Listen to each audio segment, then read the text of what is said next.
Okay, welcome everyone. As I said, my name is Rachel, and I'm very pleased to welcome you to our program this evening, Off the Rails, the Future of Connecticut Transportation Post-COVID, with Jim Cameron. Jim is a longtime commuter advocate and commentator on transportation issues in the state. He's worked in broadcasting and journalism in Hartford, Boston, and New York. He is the recipient of a George Foster Peabody Award for his work at NBC News. In '93, he joined the Connecticut Metro North Rail Commuter Council, where he served for 11 years as vice chairman and 4 years as chairman. Since 2003, he's authored a weekly newspaper column and blog, Getting There, which appears each Monday in the 6 Hearst daily newspapers across Connecticut, including the Danbury News Times. He's also the author of a new book called Off the Record, Confessions of a Media Consultant. He's lived in Darien for 25 years, where he serves as program director of the town's government TV station, Darien TV 79. He also serves on the Merritt Parkway Conservancy and Darien's representative town meeting, but he says he has no aspirations for higher office. The only thing he's running for is the train. He's here to update us on transportation in Connecticut, so please welcome Jim Cameron. Thank you very much, Rachel. I appreciate that kind introduction. I'm going to open up my screen and share this slide if I can. How am I doing this now? Oh, here we go. Good. You see that okay, Rachel? Yes. Okay, great. So thank you everybody for joining us this evening. I appreciate your time and your interest in this topic. And what I'm going to do is I'm going to go through some formal remarks with some PowerPoint, and then we will have time for questions at the end. So we're going to take questions using the chat function. So if I say something that catches your attention, you can post your question to chat right then. We will ask Rachel to curate the questions toward the end of the presentation. And want to leave plenty of time as well, too. So as Rachel mentioned, I am a columnist and a commentator for the Hearst, Connecticut newspapers. And every other Monday, it used to be every week when there was something to write about with transportation a lot. It's in the 6 daily newspapers and the weeklies as well, too. And being a commentator is different than being a reporter. I was a reporter for many years, worked at NBC News. But as Tom Friedman, who is my mentor and guide in all of this commentating stuff, says, he's either in the heating business or the lighting business. The heating business being trying to be provocative and get people thinking. And yes, I will confess to quite often writing columns that are just designed to get you peeved enough to not necessarily write me back, but to start thinking about an issue. Question your assumptions and give some thought to alternative points of view. The lighting business means I try to support my opinions with facts. And I will this evening show you which are facts and which may be personal opinions as well, too. I've been at the commuter advocacy work for 19 years on the Commuter Rail Council, which is the legislature's created body. And I was the go-to guy, given my media background, for all kinds of interviews and commentating. And that's how I started writing this particular column as well. So what are we going to cover today? I want to talk about where we were on mass transit before COVID hit, what has happened since, how everybody is adapting to this new normal, both on the trains and buses and our highways in Connecticut. What I see is I'm not alone in this, some real serious dangers ahead. And because I'm talking to you folks up in the Brookfield area, I want to talk specifically about the Danbury Branch, because yours is different than much of the mainline railroad. I often call the Danbury Branch the Rodney Dangerfield of Metro North, because it don't get no respect. And then we'll have time for Q&A. So my premise is that we are right now in the eye of the hurricane. The eye of the hurricane is that little spot in the middle there where it's kind of calm. Well, maybe we've actually moved through the eye wall and we're in the backside now, because we've gone through an awful lot in the past 8 months, but there is more to come before everybody gets vaccinated and we return to the new normal. Or what will the new normal be like? But as comfortable as we may be with how we're handling things now, there's still a lot of rough ride ahead. So let's talk about this enemy that we're talking about. We often forget COVID-19 is a worldwide pandemic. And according to the state guidelines, there are only 3 states in the Northeast where you can travel to without having to quarantine when you come back. Yes, you can go to Hawaii. Yes, you can go to the US Virgin Islands. But if you go anywhere else in the country for Thanksgiving or otherwise, you're supposed to quarantine for 14 days when you get back. This has been a lethal virus. It is not a flu. In the United States, there have been 13 million cases, 271,000 deaths. As of today, we just passed the 200,000 new case per day mark. In Connecticut, 119,000 cases so far, over 5,000 deaths. And in Fairfield County alone, we've had 1,500 plus deaths. So this is a deadly disease, and that's why people are so freaked out. That's why we have changed our entire lifestyle. How is Metro North dealing with all of this? Well, before the pandemic hit, baseline operation, 3.1 million riders per month, 97% on time. In the rush hour, 2 to 3 trains each hour. That's on the main line, less service on the Danbury Branch. But even off peak, there were 2 trains running per hour. Since then, we are now down to improved on-time performance, still the rush hour service, but we are down to 1 train per hour off peak, and that may change as well too. Ridership down 78.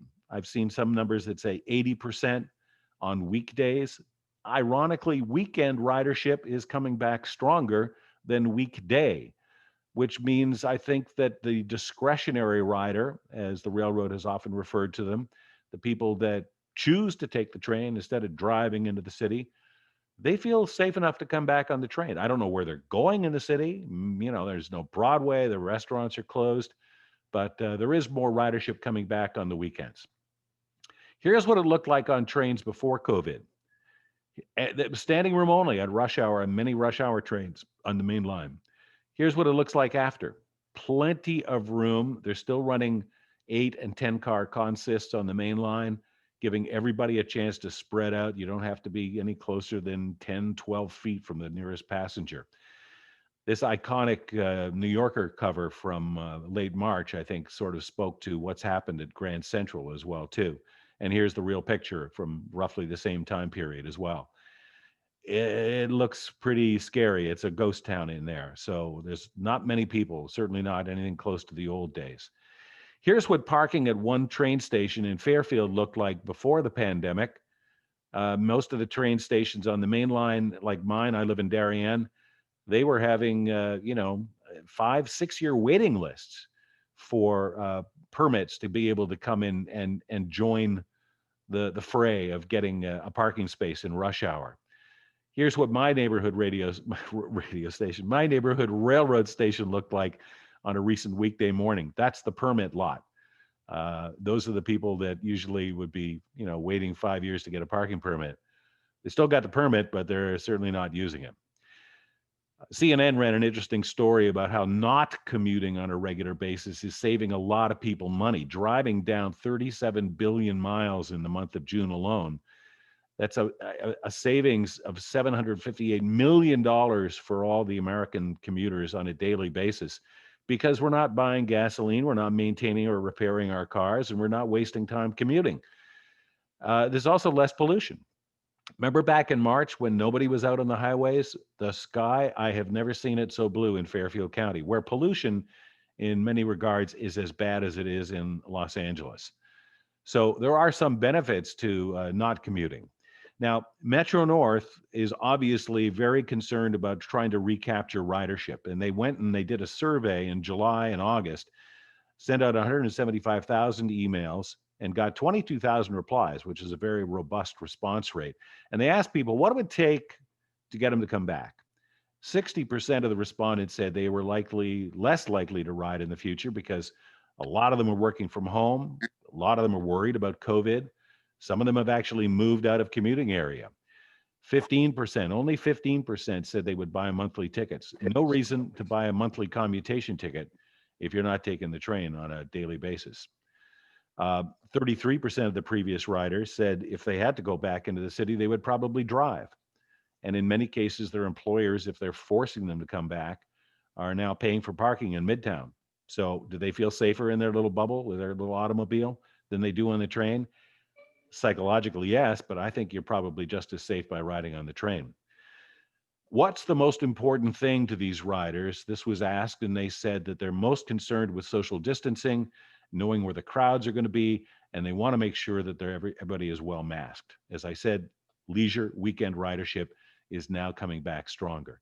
So the railroad had to undertake quite a public service campaign to try and educate people how to wear a mask.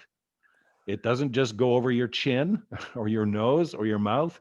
You got to put it over your entire face. They even have this mascot. I don't know if you've ever seen him, called Metro Man.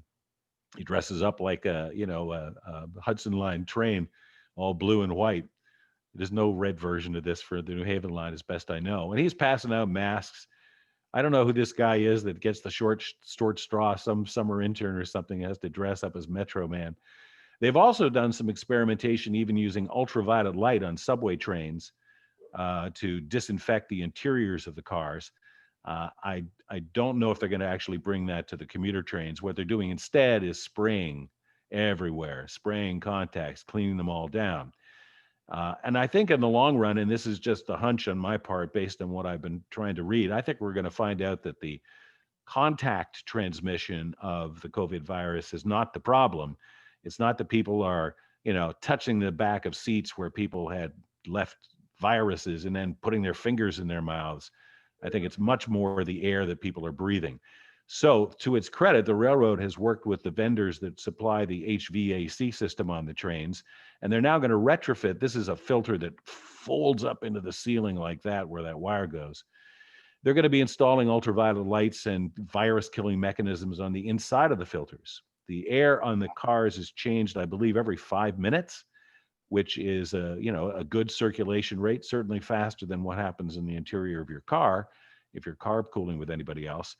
This is Kathy Rinaldi, who's the president of Metro North, and this gentleman is in charge of their technology operations. They're also changing their train time app. If you use a cell phone, you probably, if you're a regular commuter, know about the train time app, where you can not only buy tickets, but look up the schedule. They've added a new feature that's going to warn passengers about crowding on trains. And the way they got this was they held a hackathon. They asked hackers to come and take a look at all the data that they collect and see if there was a way of using that data to provide some sense of confidence to commuters. And what they did was they used the fact that the new rail cars measure the weight of the car every time the doors close and they move out of a station. The car needs to know how heavy it is so that it can use the brakes appropriately the next time they need to stop. So what these Stanford University geeks came up with was, let's take that data, that information about the weight of each car, and share that information with commuters so that when they're standing on a platform, they'll be warned 5 minutes before the train arrives which cars have the most passengers on that train and which cars have the least. So you can choose a car and spread out without having to walk through a crowded train. And the whole idea is to encourage social distancing.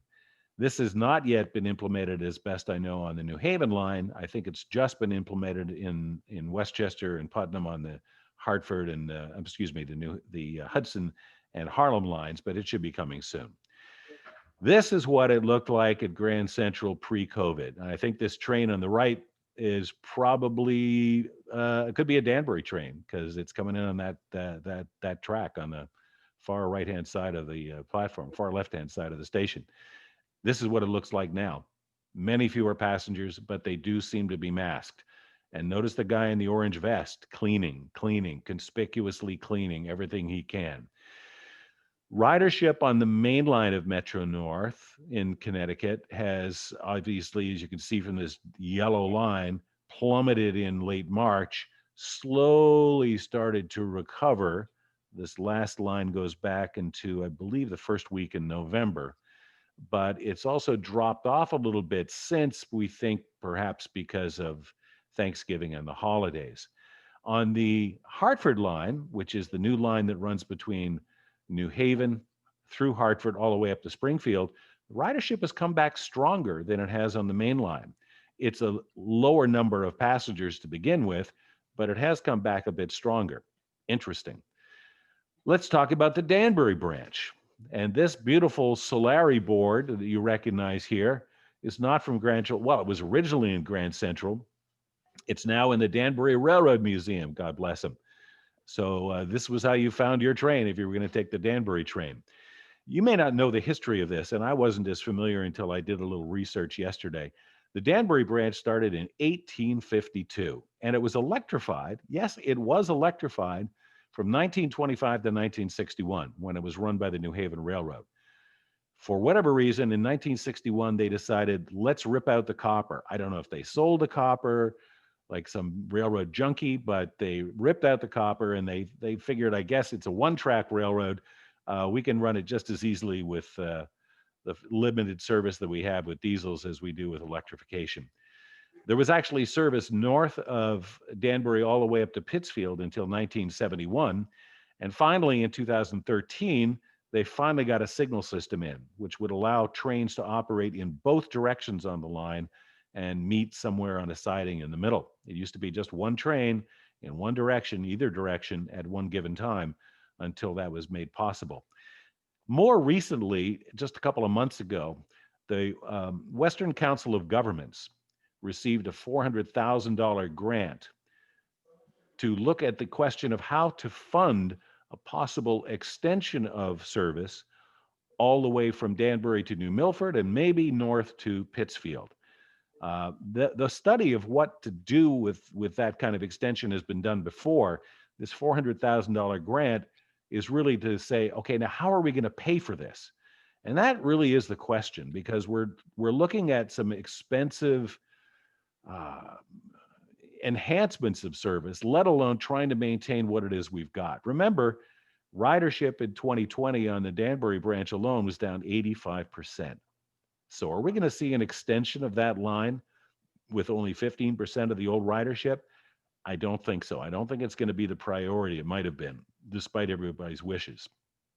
So all of this is prelude to some really nasty questions. Everybody's residential and work and commuting patterns have changed. What's this going to mean to transportation in Connecticut, even after we're all vaccinated and supposedly moving back to normal? Can we still afford, or will we even need the kind of twice hourly trains on Metro North on the main line that we have been enjoying? Most importantly, can we afford it? And this is the big $64,000 question. That's like a $12 billion question. How are the public transit agencies like the MTA going to deal with these huge operating losses? And that's really the issue that we're going to have to deal with. Patrick Foy, the chairman of the MTA, is also the CEO, said that the railroads, and he's not only looking at the railroads, Long Island Railroad, Metro North, but the subways, the buses, the bridges, et cetera. These are challenges to the very existence of the service that they've been providing. They're projecting a $16 billion deficit by 2024. That's even after cuts to the budget. And the options of dealing with all this, short of the federal government coming and bailing them out completely, are rather gruesome. And that's what I want us to all focus on right for a moment. So the loss projections that the MTA, which is the parent of Metro North, are looking at is not only in lost fares, but reduced subsidies, no lost tolls because people aren't driving as much, and increased expense. I mean, if they're cleaning every subway car every night, and they're trying to disinfect the passenger cars on Metro North as well too, this is costing them a lot of money. And they're not getting the revenue that they used to have, but the costs are going up. So what are the alternatives? Obviously, Uncle Sam could help bail us out, but the other alternatives are onerous. Layoffs of staff, reductions of service, maybe a fare hike. So the doomsday scenarios that MTA has laid out for subway riders in New York, wait times would increase by 8 minutes. On the buses, 15 minutes more wait time between buses. On the Long Island Railroad and Metro North, maybe not one train off peak per hour, maybe every 2 hours.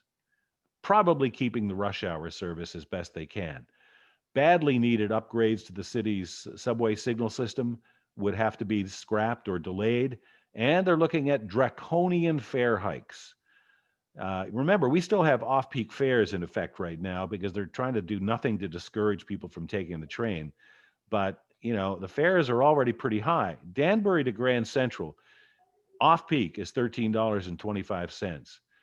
$452 a month if you commute it on a regular basis every month. That's a lot of money, especially if you don't have to go into the city. Can you work from home? Does your boss give you that flexibility of continuing to work from home? And remember that the fares on Metro North in Connecticut are the highest commuter railroad fares in the United States. And they Really? have gone since 2003 through the present, they've gone up 53%. Bus fares have gone up a staggering 75%. And bus fares may be lower to begin with, but remember who it is that's taking the bus. It's not fat cat guys and gals from Wall Street. These are people who don't own a car, who have to go to work, for whom even a bus fare is a significant amount of money. So the MTA has a few options, as I said. The long-term projects that they've been looking at, maybe they can put those on hold for a moment. Some of the $51 billion that they wanted to spend in the next 4 years on capital projects included the air train to LaGuardia. Well, nobody's going to LaGuardia right now.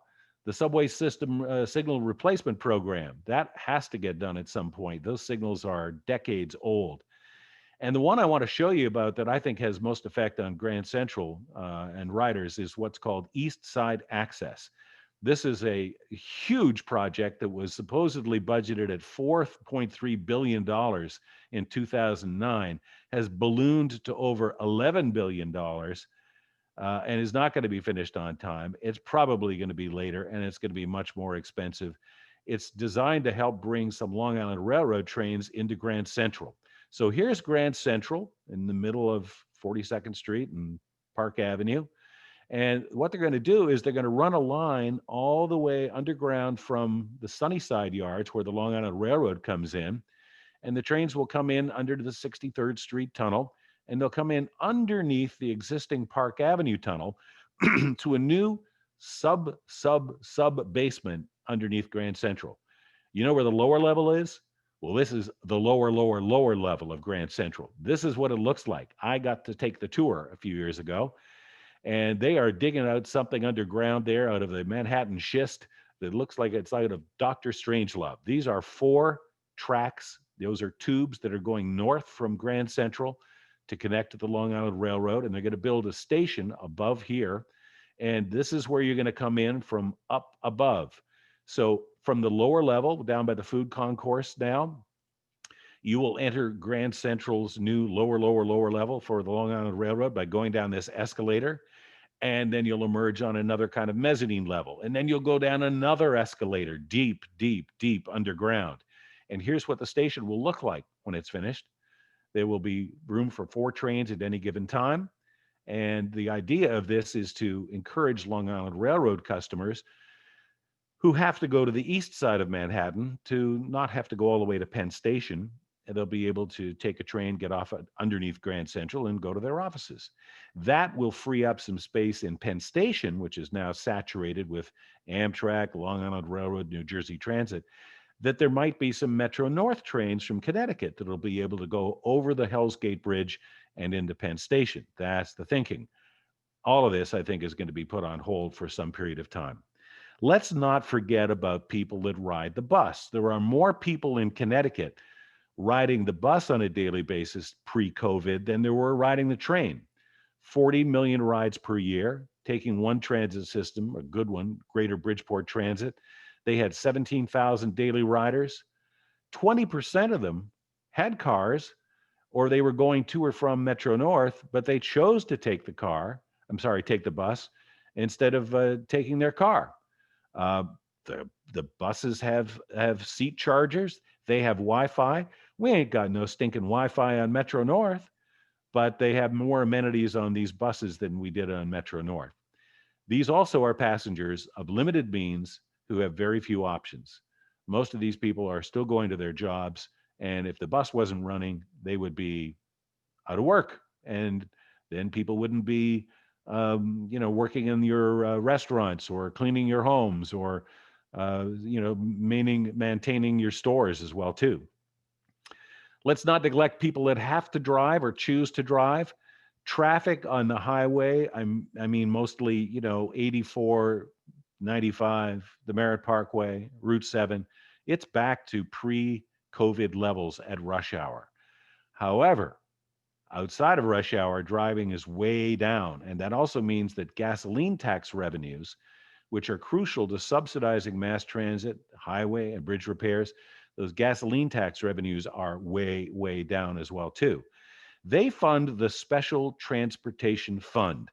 The gasoline tax money goes into the STF, and it goes out of the STF to pay for subsidizing rail fares, maintaining our roads, paying for the state police, etc.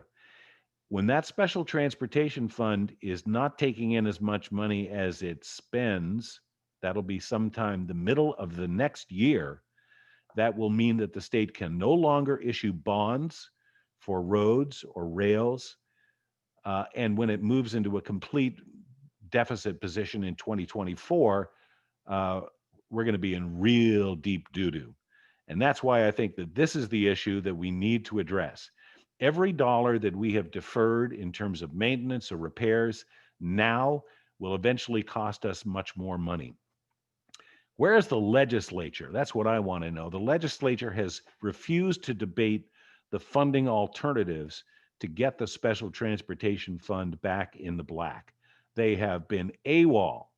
They have left to the governor the running of our state by fiat, as he describes it himself.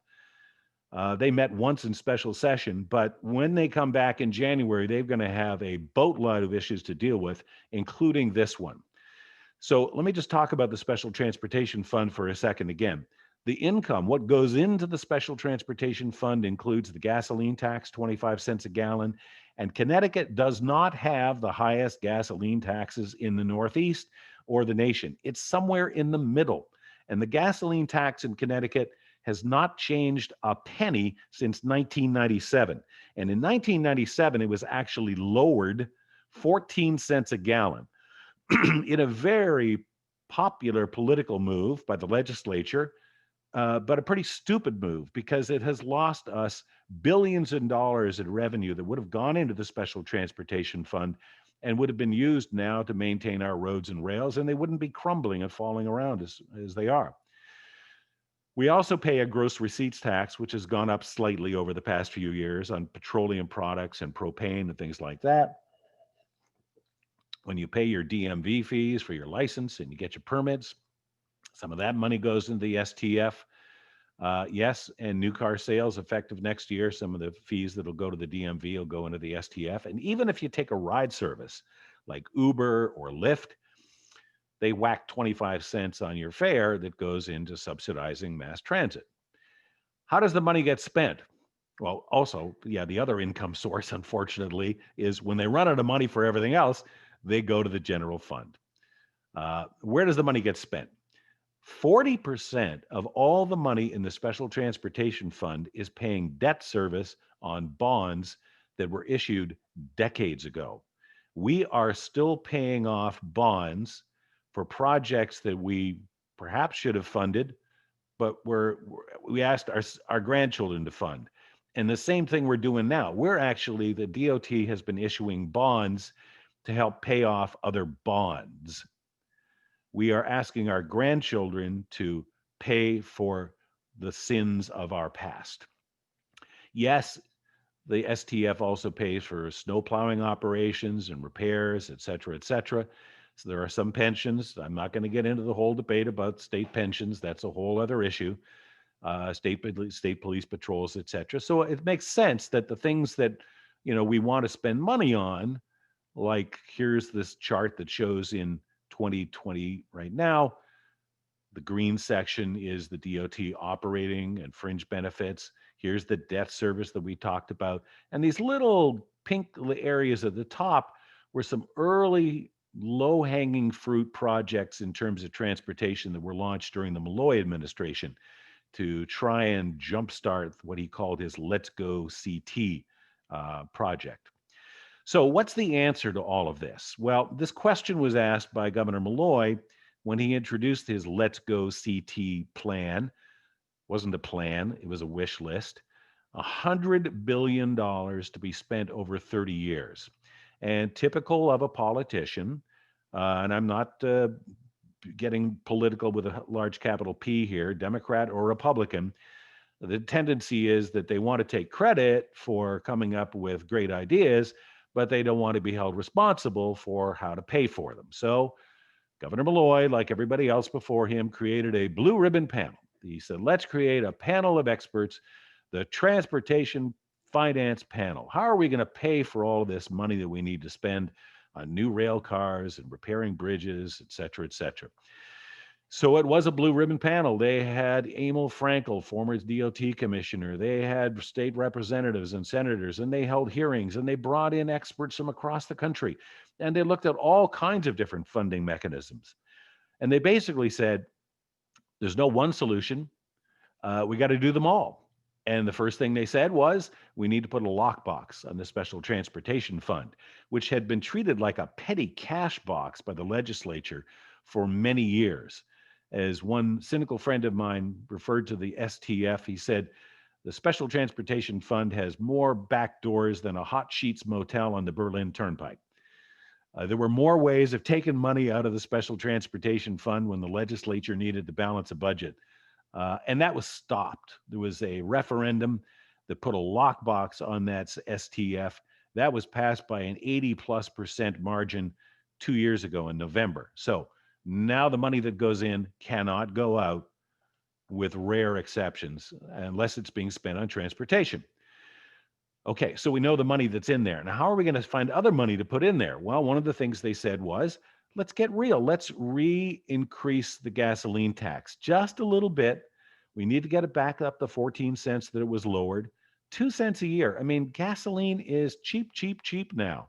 I mean, I saw $1.99 gas the other day. Will anybody notice, because they're not driving as much now, will anybody notice a 2-cent gas increase? I think this is going to be the least painful, most attractive option that the legislature will adopt, because the others are not very popular. Yeah, they may increase the gross receipts tax, because that's already being passed along to you by your heating oil dealer as well, too. They also looked at the idea of a vehicle miles tax, and this has been used in Europe. It's been experimented with in progressive states like Oregon and California.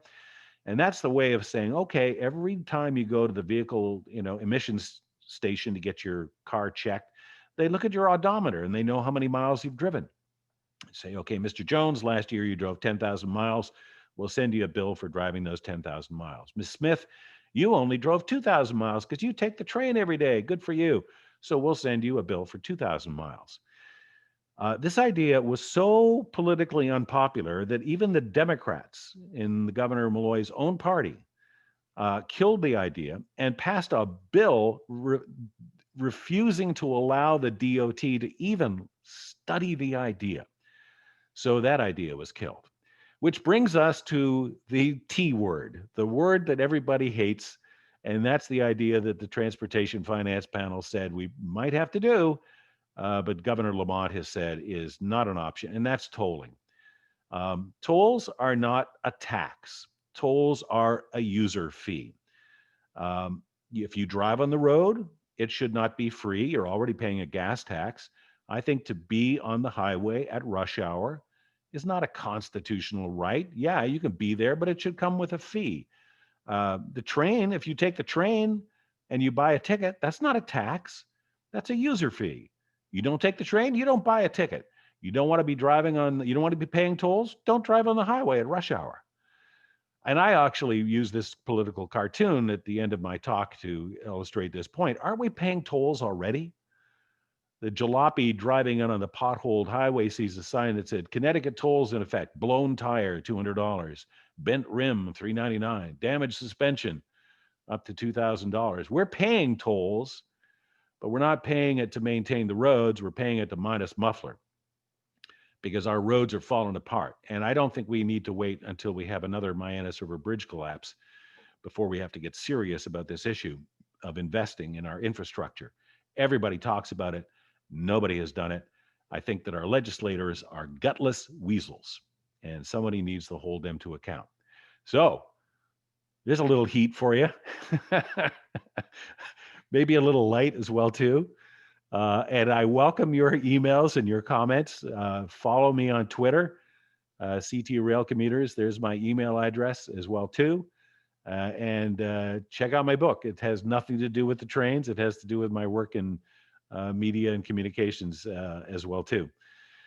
So I hope we have accumulated some questions as we have gone through all this, and maybe we will be able to have Rachel answer some questions, and I will see if I can unmute myself and get back to full screen here.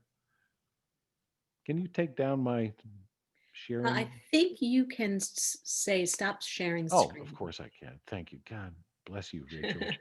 Okay. Do we have any questions? Yeah, we do. We have a few. And if anyone else has questions, please feel free to type them into the chat function as we're going Great. through the questions that have already come in.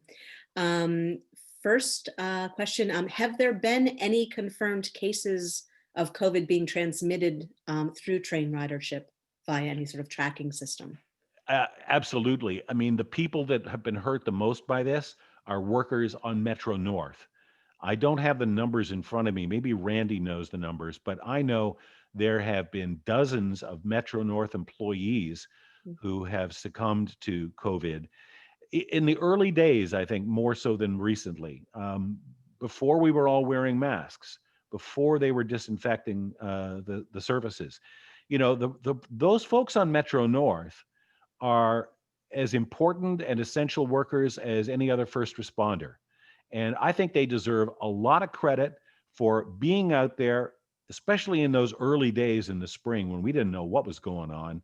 They were there running the trains, collecting tickets, maintaining important essential service. I don't know of any outbreaks of passengers. And I think that just anecdotally, if COVID was being spread on trains to passengers, we would know about that through contact tracing, and we would know that it's not safe. We haven't heard that, so I think that the cars are safe. I think the big issue is that Metro North is relying on the Metro North police to enforce the mask rule. They are not asking their conductors to enforce that, nor I don't think should they. But if there are people who are on the train who are refusing to wear a mask, and they're handed a mask by the conductor and they still refuse to wear it, they're facing a $50 fine. Well, big deal. No, it's 100 in Connecticut. Okay, even if it's 100, I don't think they're going to enforce that. I don't think they're going to. I think what they should do is they should stop at the next station and detrain that passenger and get their attention that way. They really need to enforce that. And I have only heard anecdotally from regular commuters, it's not a problem in rush hour. Off-peak weekends, maybe more of a problem.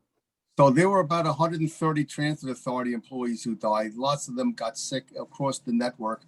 And I think it was thankfully only no more than 5 Metro North and I think an equivalent number of Long Island Railroad employees who also sick.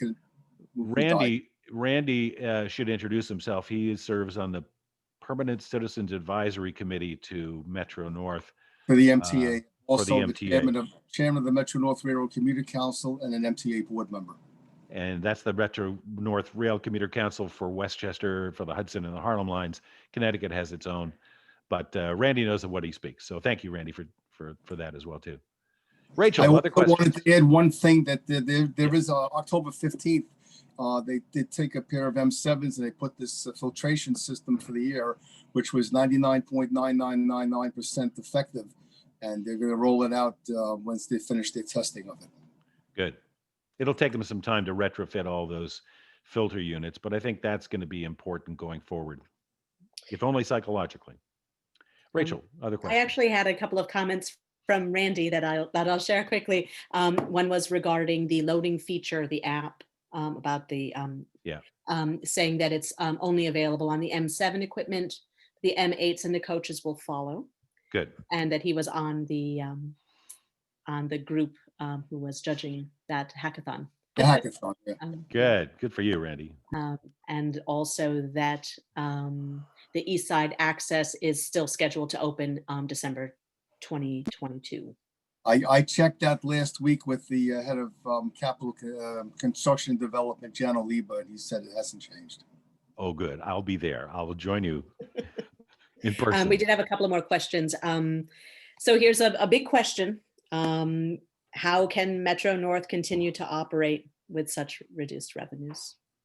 It can't. If the federal government comes up with $12 billion, that's going to help, but it will only help in the short run. The real question is not only how are we going to make up for the past months and months of deficit, lost fares, et cetera, but I think we're going to see a huge change in commutation patterns. Even before COVID hit, Metro North said that monthly commuters were only commuting an average of 4 days a week.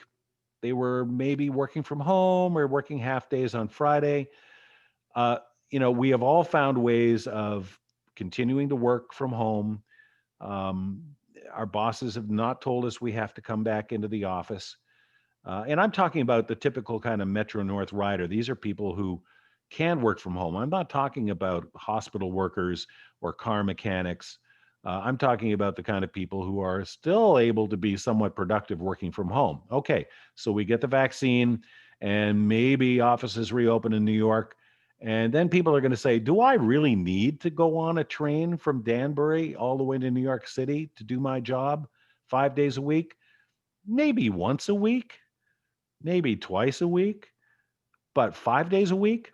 So I think we're going to see a serious drop in regular ridership even after we have a vaccine and things return to normal, because people will find that they don't need to commute as much as they used to. They certainly probably don't want to. They're going to save money by not doing that. And I think that's the big issue that the railroad is going to have to face. The good news is we're not going to have the crowding conditions we had before. The bad news is if they don't have the ridership that they had, remember, even when the trains were completely full, every train lost money. If the railroad was turning a profit by running full trains, they wouldn't be run by the MTA. We'd have the New Haven Railroad still a for-profit railroad. So even when they were completely full, they were losing money. Now, if they're only 20% full, they're losing scads and scads of money. And I don't think it's realistic to ask taxpayers to keep subsidizing that level of service. Now, I'm going to anticipate another question. Maybe, Rachel, you've had this question. Well, why are they running big, long, empty trains? Good question. Why don't they run shorter trains? Well, it doesn't save that much money to run a shorter train. And if you run a shorter train, there's going to be more crowding. And the thing you want now is to reassure people that they won't be crowded on the train if they choose to take it. So it's very expensive to couple and uncouple train cars, given the union situation these days. So they're not running short trains and combining them into long trains. They're just running a full train. So I think they're going to keep running the full trains. Now, on the Danbury branch, that means usually at rush hour, I think it's a 5 or 6 car Bombardier bomb car consist.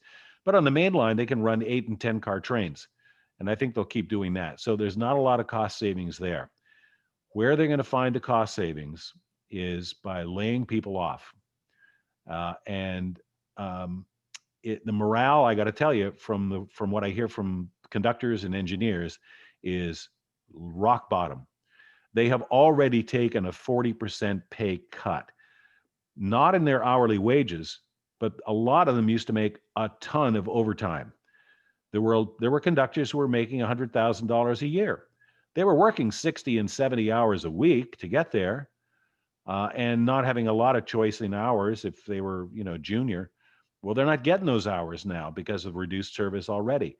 If they cut the service even further, they're going to have layoffs.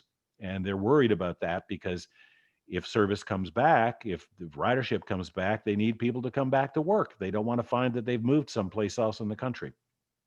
So I think we're going to see layoffs. I think we're going to see service reduction down to 1 train every 2 hours. And the question is, are those trains going to be crowded? You take passengers from 2 trains and you squeeze them onto one. Is it going to be too crowded psychologically? Rachel, long answer. Sorry. No, that was fantastic. So another question, and was regard to the Special Transportation Fund and Yeah. funding. Can't we take advantage of low interest rates currently available to retire some of the old debt by refinancing it? That's a good question. I don't know. I think it depends on how those bonds were issued. And they weren't paying huge interest rates to begin with because they were government obligation or general obligation, state of Connecticut municipal bonds to begin with. Uh, and drawing upon my limited experience having bought a few bonds in my day, I think one of the things you look for when you're buying a bond is, can it be pre-refunded? Can it be bought back before it matures?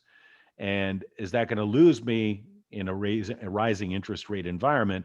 Is that going to lose me the interest that I want? So I don't know. That's a legitimate question. I hope the questioner will ask of their state rep or their state senator, because there's undoubtedly an answer to that question. And as with so many of these questions, people come up to me all the time. Jim, I've got the answer. I've figured out the answer to our problems. And they'll share that idea with me. And I'll go, well, that seems like such a simple solution, but here's why it won't work. If there were simple answers, they would have been made by now. I have to tell one quick story on a first selectman from a neighboring town, which I will not name or name him by choice. He said, Jim, I have the solution to the traffic problems on the Merritt Parkway. I go, great. What's the solution? He said, well, not only the Merritt Parkway, but on I-95. He said, we have to ban trucks. I said, excuse me? We have to ban trucks from I-95 and I-84. I said, well, okay. Well, first of all, there are no trucks allowed in the Merritt Parkway to begin with. So I don't think, they're crowded. They don't have any trucks. So what's the issue there? And how's your wife going to feel when her Amazon Prime delivery does not get made because you've banned trucks on the highway? So again, simple solutions, there's usually a reason that they haven't been made. But a good question, and I think that's worthy of further examination. So thank you. I have one additional question. And again, if anyone else has questions, feel free to type them in. What about privatizing the highways like they do in Texas? Is that an option? Even if people would hate it, is it an option? Well, okay, privatization means tolls. No one's going to buy or take responsibility for I-95 or I-84 without knowing that they're going to make some money from it. So these are what's called the P3s, the public-private partnerships. You could privatize the highway and charge people tolls. This has been done in Indiana. The Indiana Toll Road was one of the first examples of this, just outside of Chicago. The city of Chicago did the same thing in running its city street parking meters. And what happened in both cases was the private individuals or corporations that took over responsibility for maintaining the roads and then collecting tolls, jacked the tolls up through the roof. They weren't going to be able to make the money that they wanted. I mean, running the highway is not a for-profit business. If it was a for-profit business, the state wouldn't be involved. Even the Pennsylvania Turnpike, which is a state that has not only higher gasoline taxes than we do, but also has some of the highest tolls for a toll road, they're running out of money as well too, and they keep jacking up the tolls as well too. So privatization may sound like the solution, but who's going to want to buy a money-losing proposition? Privatization implies that someone's going to pay for it, and it's going to be the people that use it. And I thought we had heard that people don't want tolls on highways. Other questions? Here's your big chance.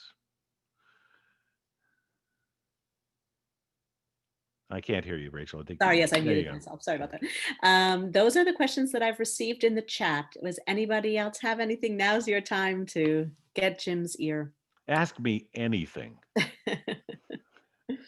If I don't know the answer, I'll make it up.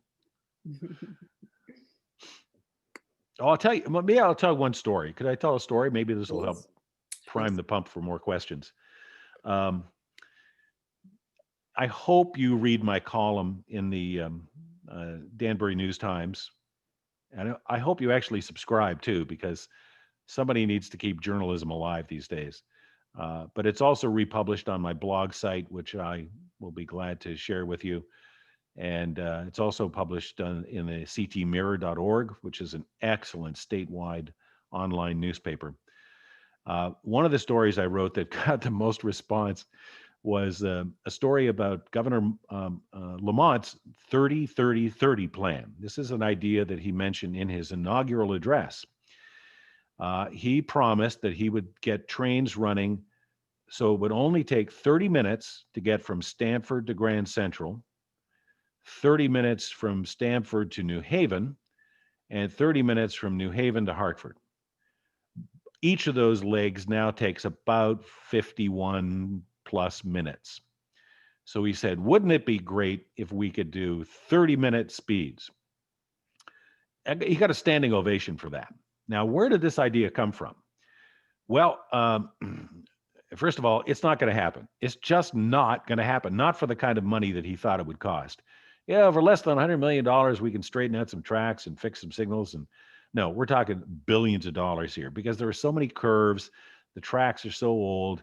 And, the Danbury Branch, forget about it. The Danbury Branch is, the Toonerville trolley as far as railroad goes around the world. There were so many people in Danbury that drive to Brewster and take the Harlem Branch, or they go from Ridgefield and they go to Katona and take the train there. It's faster to drive to Westchester and take a Westchester train than it is to take your own train. That's how slow the Danbury Branch is. Anyhow, this 30-30-30 idea was an invention of Joe McGee, who worked at the Fairfield County Business Council. Very smart guy, used to serve on the Metro-North Commuter Rail Council. I admire him a lot. Brilliant guy. He always realized the importance of transit to the economy of the state. The economy, the real estate values of the towns along the main line of Metro North are integrally tied to the availability of that train service. It's like, and this is a bad analogy, it's like Eversource. It's like CL&P. If you don't have electricity, are you going to live in that town? I mean, dependable electricity. If you don't have train service, are you going to live in that town? And the towns that don't get good train service have the real estate values go down. So Joe's idea was, let's speed up the trains.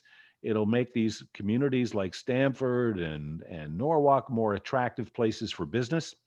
And it will encourage people who are living up here to be able to get into the city faster. Okay, good idea. And he said, now I want to prove that we can actually do this. So he hired, through the business council, a consultant to do a $300,000 study, the full results of which have never been released. And the Fairfield Business Council does not exist anymore. So somewhere on a shelf someplace is this full report. They went to a consultant, not the usual consultants that work with Metro North.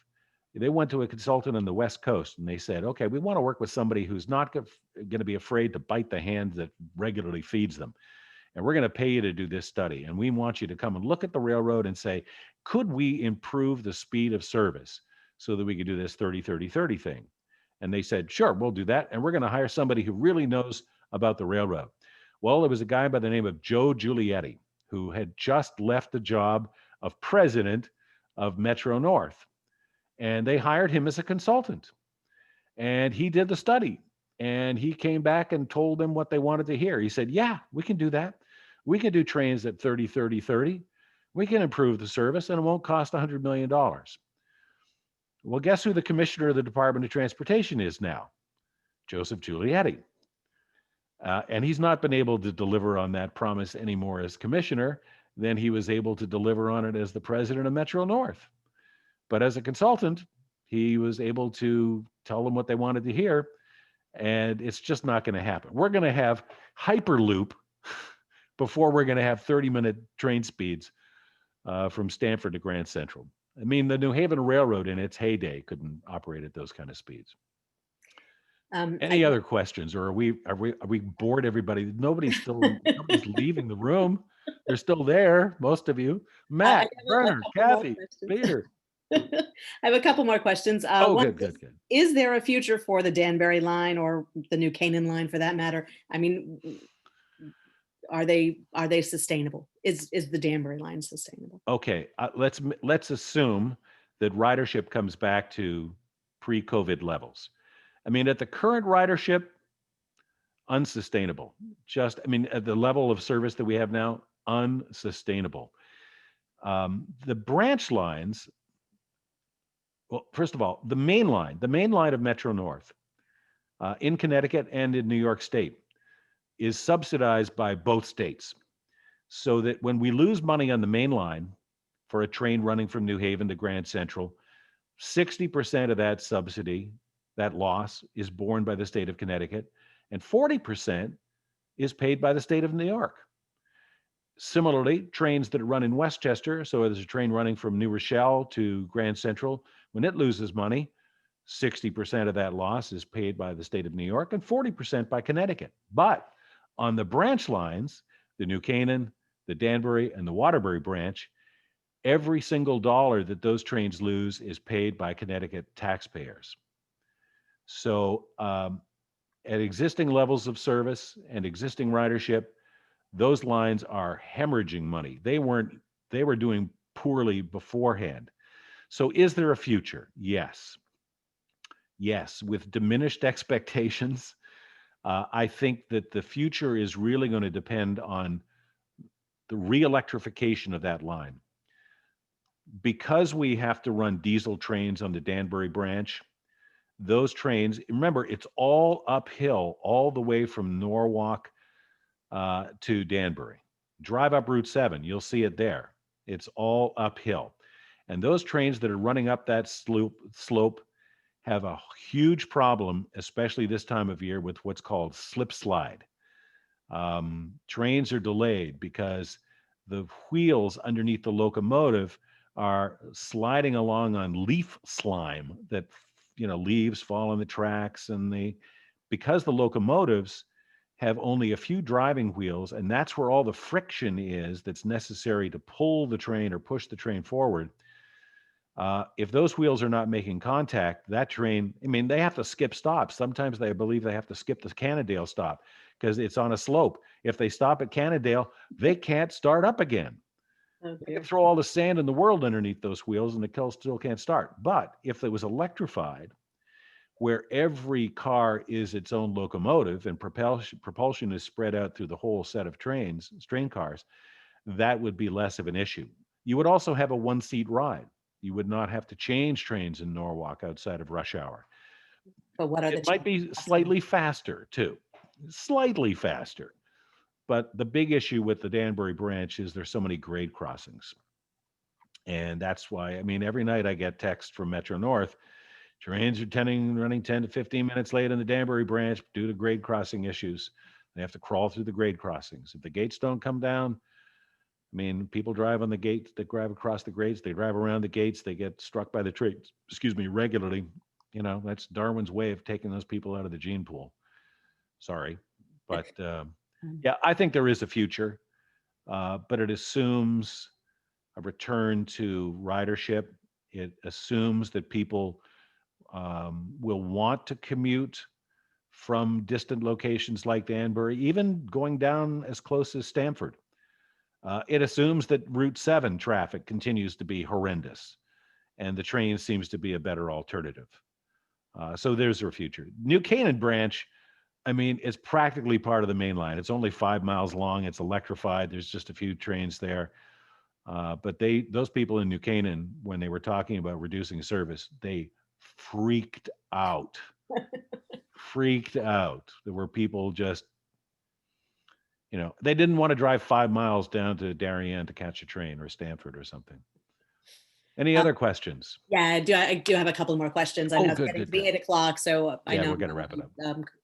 considerate of people's time. But there was a question, is the situation with Amtrak the same as with Metro North? Do you know if they're facing similar issues? Yes, they reduced service considerably, even in the Northeast where their bread and butter routes are. Long distance trains, I mean, the land cruise trains across the great flyover, beautiful parts of scenic America have all been reduced from, daily service to maybe 3 trains a week. And much shorter consist of trains. I think it's the Lakeshore Limited, the train that runs from New York and Boston to Chicago, is down to one sleeping car. One sleeping car. Yeah, Amtrak's having the same problems. They're reducing fares. They're doing a BOGO free ride on Acela. Take an Acela ride now, we'll give you an Acela ride in the future. I've never seen those kind of fare reductions as well too. So let me answer the question that you're probably all asking. Is it safe to take the train? And I would say yes. I think it is safe to take the train. I think that the conditions on the inside of the train, if people are well masked and the masks are enforced and the trains are cleaned, I think it is safe to take the trains, both Amtrak and on Metro North. Longer distance trains, even in a sleeping compartment, I'm a little concerned about the air circulation for, like an overnight train or something like that. And trust me, I'm an Amtrak fan. I will take Amtrak anywhere in the country if I have a chance to do it, but not right now. I just hope those trains are still running when things return to normal. I had a couple of Metro North trips, and everybody on the platform, everybody in the train was wearing a mask. I felt very comfortable. That's good. That's good. Yeah. It's a sign of respect. It's not just protecting myself from you, but I mean, go to Japan. People in Japan wear masks all the time, even pre-COVID. It's a sign of respect. I'm going to, protect you from me in case I have a cold or a flu or something, or God forbid. It became a political thing here in this country. I don't want to even get into that. Common sense right now. Okay. Any other questions, Rachel, or are we?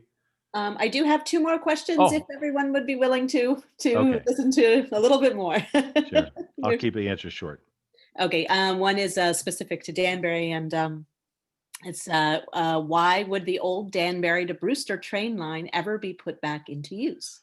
The lines don't actually meet in Brewster. Riders would have to transfer along the line in Brewster, yet some elected officials, Mayor of Danbury, keep talking about it. Why? Do you know? Well, this is and maybe Randy knows something about this as well too. This is the Maybrook line. It runs east-west from Danbury. It's a 1-track railroad. It runs all the way over to the Brewster station. I don't know that it didn't connect. I'll take the questioner's word. It did connect. Yeah. Well, and Metro North used it mostly just to take locomotives that needed servicing in Croton, instead of having to run them all the way down to Danbury Branch, all the way to 125th Street and then back up. They run very few trains along there. And I don't know how Mayor Bowden, God love him, can do the math to explain how taking a train from Danbury to Brewster and connecting there is going to be faster than taking a direct train from Danbury. They got some money for a study. God bless consultants. They're the only ones that are making money these days in the railroading business. But they got some money for a study, and they're going to take a look at it, because that railroad, that line, it's a 1-track railroad. It's not in great shape. I think the speeds are limited to maybe 20 miles an hour. So they're going to have to do some major improvements to make that railroad. Well, I'll tell you, the person rideable. who asked the question did just comment to say it does not connect in Brewster. Maybe it used to, but it does not anymore. Okay. Randy is going to go check his railroad maps and let us know. And do we have a final question? Yeah, there is one final question. And that is, what about using part of the line for special uses? There's a line in Eastern Connecticut that runs along the Connecticut River that's used for sightseeing. Is there any, and it's profitable. Is there any thoughts on, off-peak trains having special ridership, a couple of cars to go to historic points of interest, something like that. Any thoughts on using part of the line for that? Well, Metro North is pretty smart, and they actually have all kinds of day trip packages that they sell. They used to sell, you could buy a train ticket round trip and go to see the Rockettes at Radio City Music Hall, or go to the Botanical Gardens in the Bronx and see the trains exhibit there as well too. If they could package something like that, I've seen that in Japan. They actually have railroads, regular railroads, that run special kind of daily excursion trains with, sushi bento boxes being given out, and they stop and they, bring out the local tradesmen and they show off craft and stuff like that. I think Metro North, if they felt there was a business there, would do it. But the nice thing is, you can do that now for free. Well, not for free, for off peak. And the fares within the state of Connecticut are low, low, low, low, low. They're so much lower than trying to go into New York City. So come on down, Danbury. Come on down. Take the train down to Norwalk and take a local to New Haven. Sit on the right-hand side and enjoy the view. If you want to get a local historian to come along and narrate that, describe what it is you're seeing, the marshlands, tell the history of the town as you're going along, I don't think anybody would stop you. I think Metro North would love it. I'll be there. I'll join you. I think that's a nice idea, but I think that the railroad is, as for the few people that might attract, I think they end up losing them more money. But nice idea. Appreciate So it. the line is actually almost 41 miles. It runs from what's called State Line Division Post with the Housatonic Railroad.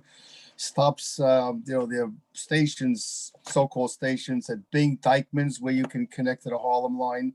And it goes through Holmes, Appalachian Trail, Hopewell, Fishkill, Glenham, and it ends at the CP58, which is the Hudson line.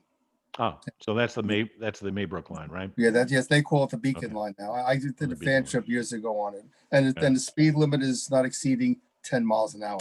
There you go, Mayor Boughton.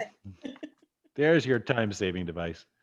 Hey, Rachel, thank you so much for having me tonight. I appreciate it. Randy, thanks for the help as well too. Thanks for the information.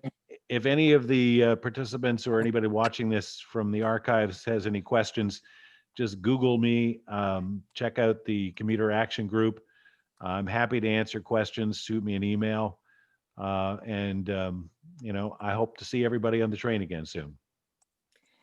Thank you so much. This was a wonderful presentation, and I'm really glad you're able to join us. So thank you so much. Thanks. Good night, everybody.